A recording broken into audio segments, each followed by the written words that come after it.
ici dans ce nouvel épisode, toujours avec ces voitures 8000. Alors je dois reconnaître que ces échelles là, il va falloir que je les change. Moi je les trouve pas très belles, beaucoup trop grossières, mais bon, pour l'instant je peux les changer, puisque elles sont très faciles à décoller et la voiture s'ouvre très facilement. Mais on va s'attaquer maintenant, pour finir cette série de vidéos sur cette voiture 8000. Je vais rajouter quelques petits détails qui étaient absents sur ce modèle ancien de Rocco. C'est un modèle au 1 centième qui date un petit peu.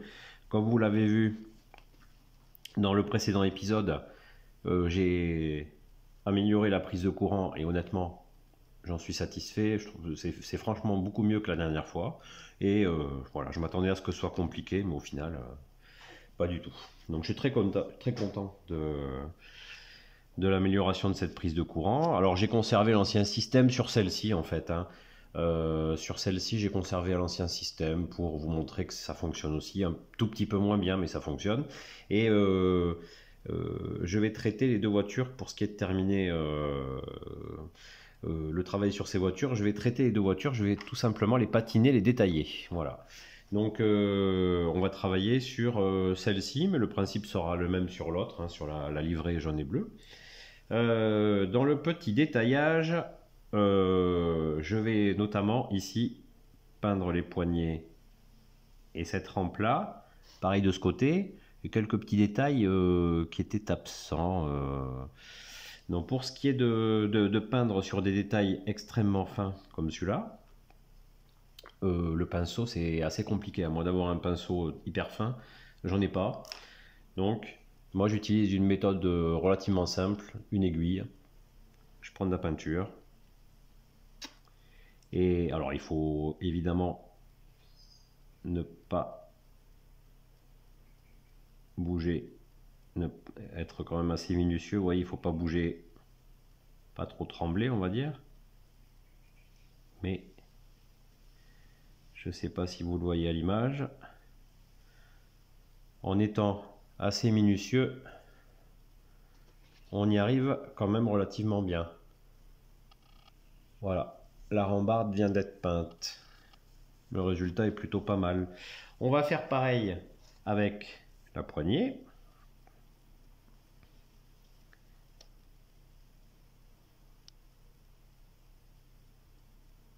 Poignée qui est un petit peu comme ça oblique.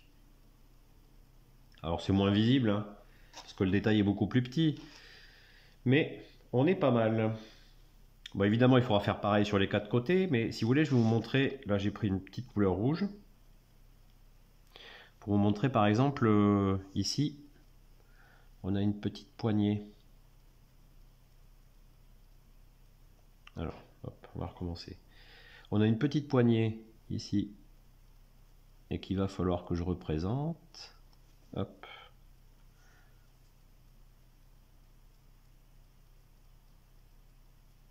Voilà. Bon, c'est pas mal, Petite poignée ici de serrage ou de changement de régime. Voilà. Donc ça, on va le faire de l'autre côté de suite. Ça pose pas de souci. C'est une peinture qui sèche excessivement vite. Ça, c'est un gros avantage. Voilà. Comme il n'y en a que deux et que les deux côtés représentés, ça sera quand même plus facile. Encore un petit peu parce que là, on le voit pas trop. Voilà, c'est mieux. Donc ça sera plus facile. Ensuite, par contre, là, avec le pinceau, avant de continuer après à faire ces petites touches de peinture, je vais essayer de représenter la graisse qui très souvent s'accumule sur les tampons. Alors pour représenter la graisse qui s'accumule sur les tampons, j'ai pris de la peinture noire et là je vais l'appliquer au pinceau. Vous prenez donc un petit peu de peinture noire, appliquée au pinceau et alors là il faut étaler, il faut en tapotant, pas forcément sur toute la surface, mais il faut tapoter un peu. Ça va avoir pour effet, je ne sais pas si ça se voit à l'écran, qu'il y ait des petits paquets, mais justement c'est le fait c'est la présence de ces petits paquets ou ces petits paquets qui qui reste visible, ça simulera, je pense, de manière un peu plus, je l'espère, un peu plus réaliste, voilà, le cumul de graisse noire, hein, qui reste sur ces tampons. Voilà. Donc ça, c'est pour le premier travail. Écoutez, maintenant que je vous ai montré un petit peu comment ça fonctionne, je vais finir de mettre en peinture toutes les barrières et les poignées, et on se retrouvera pour le début de la patine. Allez, je vous dis à de suite pour la patine de cette voiture 8000. Voilà, on se retrouve pour le début de la patine. Hein, j'ai donc terminé ici les petits détails, les mains montoirs, les poignets, ici une petite poignée rouge, voilà, un peu partout.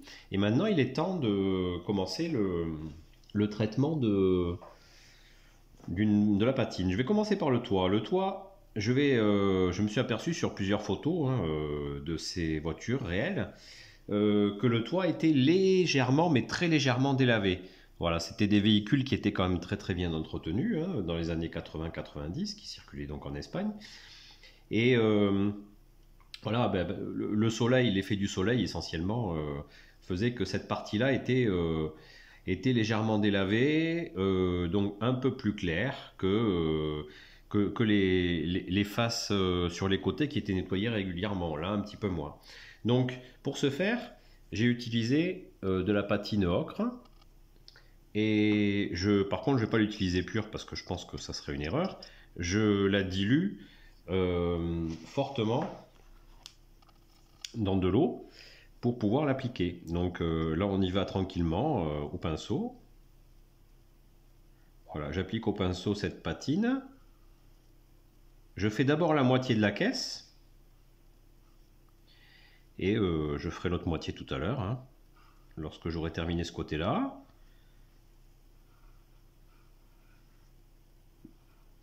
Donc, toujours avec un mouvement du haut vers le bas ou du bas vers le haut, on évite, autant que faire se peut, si c'est possible, on évite les mouvements horizontaux. Ça serait beaucoup moins réaliste, hein, puisqu'en fait, c'est censé, voilà, être l'usage, on va dire, des intempéries, l'usage du temps, faisant, et la forme du toit, surtout faisant que ça paraît plus logique que le vieillissement se fasse comme ça, de cette façon, du haut vers le bas ou du bas vers le haut, surtout du haut vers le bas, plutôt qu'à l'horizontale, hein, si vous voyez ce que je veux dire. Donc voilà, ça me paraît plus logique. On y va tranquillement. J'espère que j'en aurai assez pour traiter les deux côtés de la voiture, hein. Sinon j'en referai un petit peu. Voilà, hein. Alors ça va rester un petit peu plus accroché sur les parties en relief, mais justement, c'est ce qui apportera encore un peu plus de réalisme, hein, je pense. Donc, on a la chance d'avoir un petit rebord, ce qui fait que ça évite à la patine de déborder sur la caisse. Et elle reste bien appliquée sur le toit. Voilà. Je retourne le modèle et on va travailler sur la deuxième face, le deuxième côté du toit. De la même façon, alors il faut, là voilà, hein, comme je l'ai dit à nouveau, ça sera du léger. Je veux vraiment quelque chose de très très léger. J'ai pas pour objectif d'avoir une patine très appuyée. J'aurais pu par exemple moins la diluer, beaucoup moins la diluer si j'avais voulu représenter une patine, enfin un véhicule, une voiture dans un état un peu plus dégradé, je dirais. Mais voilà, on est, comme je l'avais déjà expliqué, mon réseau est censé se situer dans les années 80, enfin des années 70 aux années 90. Et ces voitures, qui étaient des voitures grande ligne, étaient très très bien entretenues par la Renfe. Voilà, donc l'idée, j'arrive au bout là, vous voyez. L'idée, c'est vraiment de casser un petit peu la brillance en même temps, hein. Ça va avoir pour effet de casser la brillance du toit, qui est plus visible que sur les côtés. et de donner un petit peu une légère patine très très légère à cette voiture. Ce qui ne sera pas plus mal, voilà. Donc là j'arrive au bout. Alors, petite chose, là vous apercevez ici qu'il y a peut-être un petit cumul de patine qui est très humide, très facile à retirer. Si vous voulez la retirer, on peut la laisser, hein, ça peut sécher, mais vous prenez un petit peu de sopalin ici avec une petite pointe et vous allez voir, bah, ça va par capillarité, ça s'accroche tout seul sur le sopalin et vous allez considérablement réduire la quantité de peinture. Voilà. On peut le faire ou le laisser comme ça. Bon, en l'occurrence, là, on a quasiment fait tout ce qu'il y avait à faire sur le toit. Maintenant, on va se retrouver une fois que ce sera sec pour voir le résultat. Et on pourra attaquer la suite. Donc je vous dis à de suite pour la prochaine étape. Alors on se retrouve pour la suite de la patine et de la peinture. Alors je vais vous montrer ce que ça donne. C'est très très léger. J'ai ici, ça se voit un petit peu ici au niveau des aérateurs, vous voyez. Ici, légèrement ici aussi sur le bas de la partie bombée du toit. Et ça casse un petit peu l'aspect brillant, je trouve. Donc voilà, je m'en contenterai. Je trouve que je suis assez satisfait du résultat.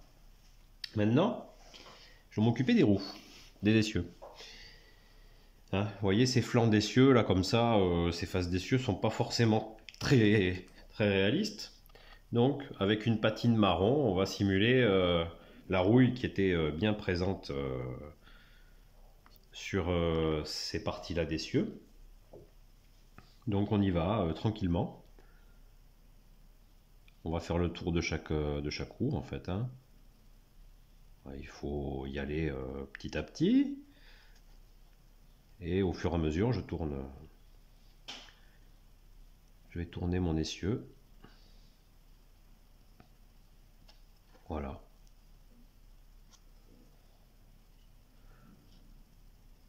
Donc ça ne nécessite pas un temps incroyable, hein, mais voilà, c'est relativement facile. C'est une opération qui n'est pas très compliquée.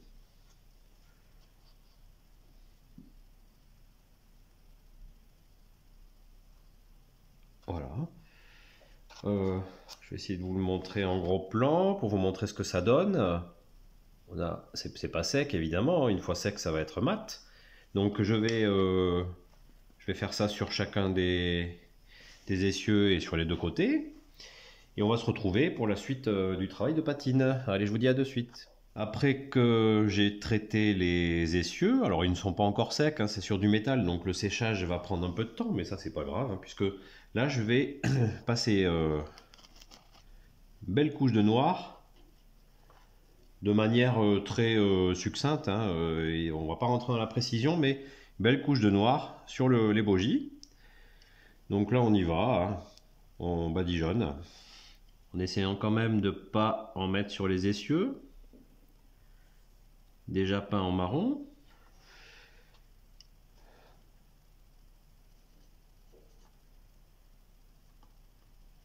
Voilà. Pareil, alors le but ça va être de faire en sorte qu'ils perdent un petit peu leur effet plastique.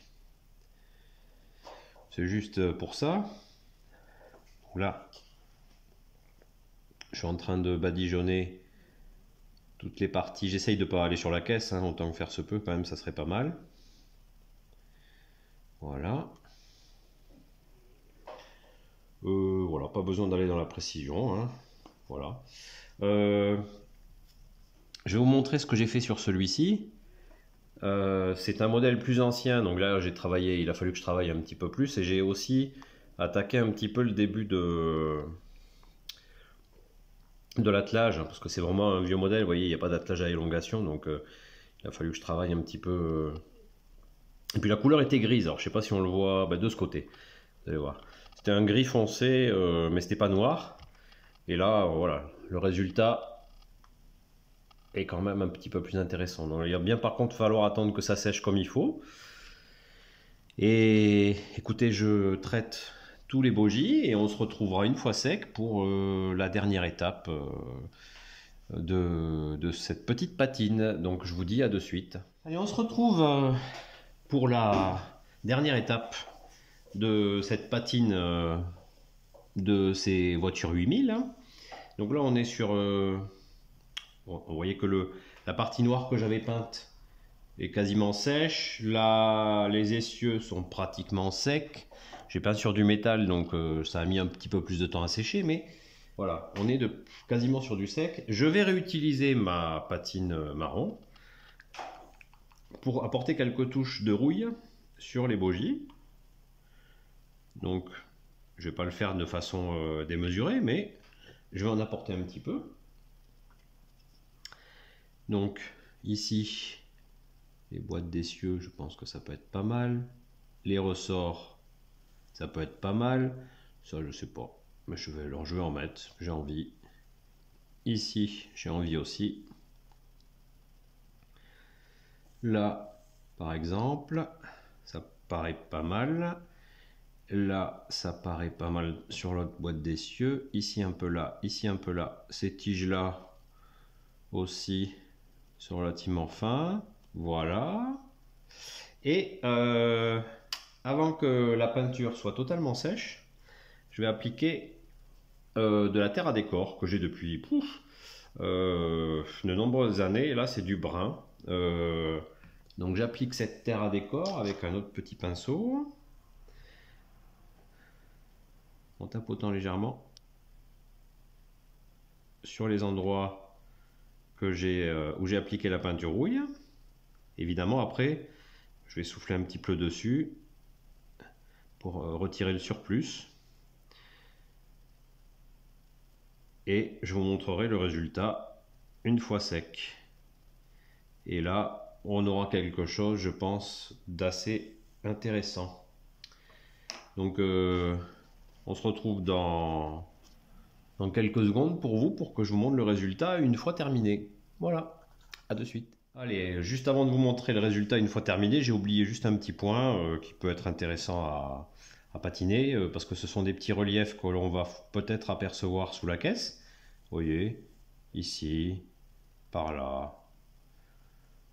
Je vais par endroits appliquer à nouveau un petit peu de patine. Très légère, hein, mais... Pardon, excusez-moi. Ça fait quelques jours que je me traîne une crève monumentale. Je suis désolé.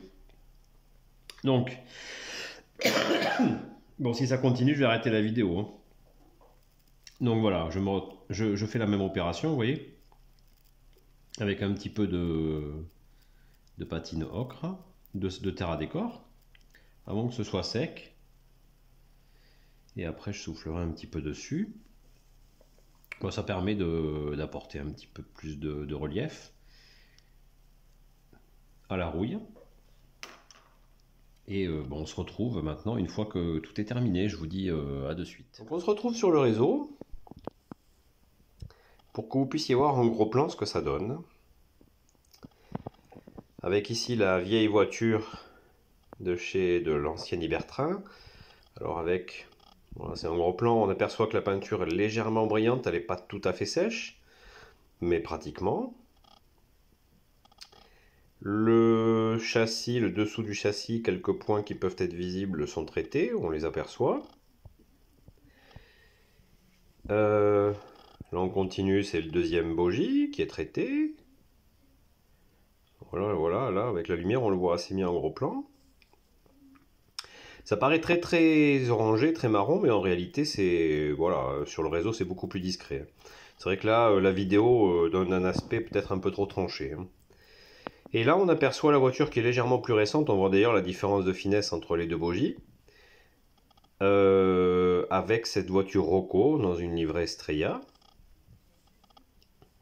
On aperçoit les mains-montoirs, les poignées, la rouille qui est présente en bas de caisse et le deuxième bogie. Et un petit peu en hauteur, l'aspect un peu plus clair du toit, hein, légèrement plus usé par les caprices du temps. Donc voilà, c'était un petit tutoriel rapide, enfin rapide je sais pas, mais c'était un petit tutoriel facile à exécuter en tous les cas. Sur ce, je vous dis à très très vite pour une prochaine vidéo sur un sujet complètement différent, très certainement. Je pense que là on a fini la série de cette voiture 8000. À très très vite.